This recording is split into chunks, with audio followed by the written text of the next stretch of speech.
What's good, car family? Happy Sunday. So if you can't tell, I want to talk about Everson Walls today. And there's a lot of Cowboys, in my opinion, and yes, my opinion is biased, that are worthy of Hall of Fame consideration, especially guys from the 70s and early 80s that I don't know, just don't get the consideration. Maybe because they played for Dallas and there's a lot of other superstars on those teams.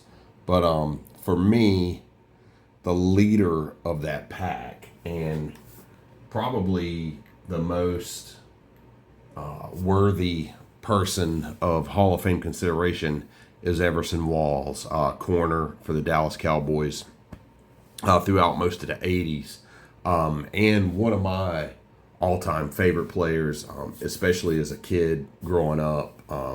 I loved Walls. I played a little bit of corner when I was, middle school age kid. And one thing that I learned from watching Everson Walls was I always thought Walls had this great ability to bait the quarterback.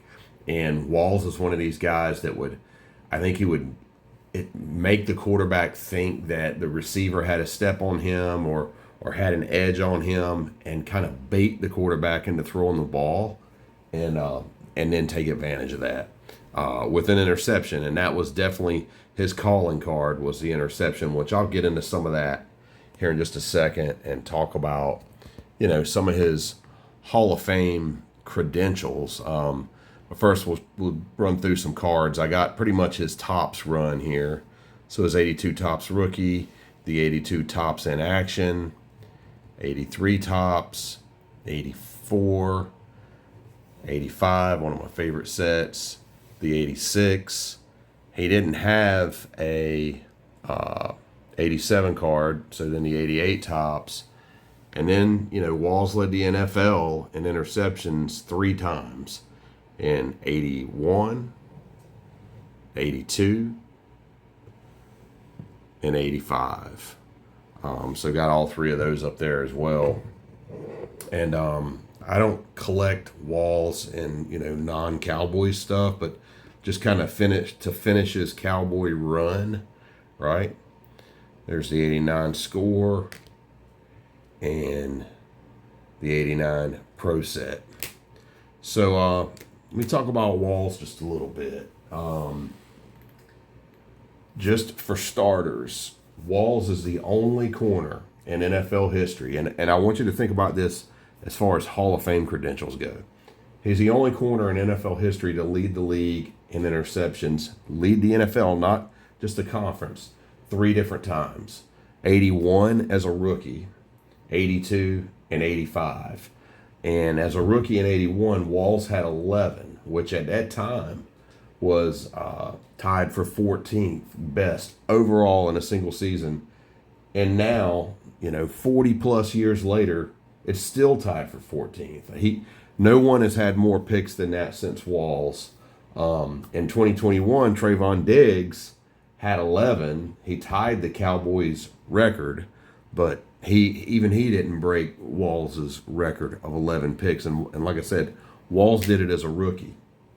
Not only a rookie, but an undrafted rookie in a time when the NFL had 12 rounds.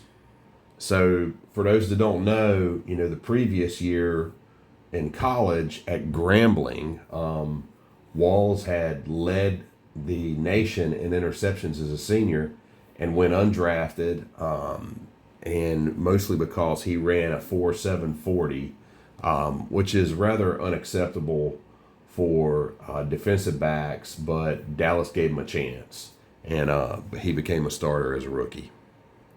So I think this is the telling stat for Walls. In his 13-year NFL career, Walls had 57 picks, which is tied when he retired, was tied for 9th all time. And he's, even today, 2 decades after his retirement, he's still 13th all time in interceptions. And that's among all players. And of the folks that are ahead of him, only 8 are folks that played time at corner. And those are just guys that spent time at corner. But the only guys ahead of him that were pure corners, listen to these names: Lem Barney, Aeneas Williams, Willie Brown, Darrell Green, Ty Law, Deion Sanders, Champ Bailey, Herb Adderley, Rondé Barber, Jimmy Johnson, Mike Haynes, Roger Worley. Walls has more picks than any of those guys. He was a 3-time All-Pro, All-NFC 82 through 85, second team All-NFC in 88 in his twilight years with the Cowboys. Also went to the Pro Bowl in 81, 82, 83, and 85. And he probably deserved to go to another Pro Bowl in 1990 when he signed as a Plan B free agent with the New York Giants, which is kind of my last piece to why isn't this guy in the Hall of Fame. So Wall signs with the Giants, Plan B free agent. Giants go to the Super Bowl. Throughout the season with the Giants, Walls had another 6 picks. He took 1 to the house. He defended 17 passes, forced a fumble, and he had what Bill Parcells called one of the biggest plays in the Super Bowl, a tackle on Thurman Thomas, which Parcells had claimed the Giants don't win if Walls doesn't make that tackle. So you see, he's got the entire resume.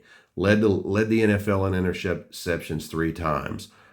Pro Bowler, All-Pro, Super Bowl champion, came up big in the Super Bowl. Also played in some pretty big games for Dallas. A lot of people are going to remember Walls as the guy who gave up the catch to Dwight Clark. But a lot of people forget that even in that NFC Championship game versus the 49ers, Walls had 2 picks and a fumble recovery. He was the victim of one of the greatest plays in NFL history. So I added a few more cards I picked up for Walls. Got this Upper Deck Legends autograph. I picked that up at a card show like probably over a year ago. A couple of these 24 score numbered Walls. I've got some stickers and stuff, but I'm going to try to pick up, most of his playing day cards for the Cowboys that I can. And of course, I love the modern stuff too. But anyway, to kind of finish all this out, I do got one more cool, at least I think it's cool card to show. I picked this up at this point. It's been months ago. And it's interesting because I picked one up that was nicer looking than this. And I believe it might have been lower numbered, but it was a much nicer and chunkier patch. And the card came damaged. And I had to send it back to the seller and ended up settling, if that's a thing, for this card that I've got in my hand right now, which I'm getting ready to show. But yeah, without further ado, I can't wait to put this one in my case. So I got a 2023 Panini Flawless. And heck, here you see kind of the story I just told. Finished Pro Bowl rookie campaign with a league-high 11 interceptions, including 2 pick games against Patriots, Rams, Dolphins, and Bills. And you see there the certificate of authenticity, which means that this is a flawless on-card auto. And she's gorgeous. That is numbered 18 out of 25. Got Walls in the classic Cowboys bad luck blue jerseys. Got the gold foil here, a little silver, white, and just a hint of blue. And of course the gorgeous blue ink auto. And I'm telling you, I probably could dig a picture some picture of it somewhere, but the original one that I had purchased was gorgeous. the patch in it. But I still like this one. You can't go wrong picking up a flawless auto. And like I said, of a guy that I think should absolutely be in the Hall of Fame. Anyhow, that's all I got. Wanted to show the Topps run of Everson Walls and kind of speak to his career a little bit. I love doing these Cowboy player profiles. I've done a few other ones, back when I used to do videos in the past, and I do have a few more lined up to do as well. Anyhow, appreciate y'all watching. Keep it real. I'm out. So I wanted to highlight this one going into the case. And unfortunately, I don't really have enough room on my defensive player row here, right? So there's Too Tall, Bob Lilly, Randy White, Larry Brown, Leroy Jordan, Darren Woodson, Bill Bates. Got DeMarcus Ware up here. I think the spot where I'm going to put him is, unfortunately, right there where this Tony Pollard is. Yeah, so probably Tony Pollard never belonged in here anyway, but I think sometimes you get that recency bias, right? And you're kind of enjoying the moment. But kind of show you what's in here right now.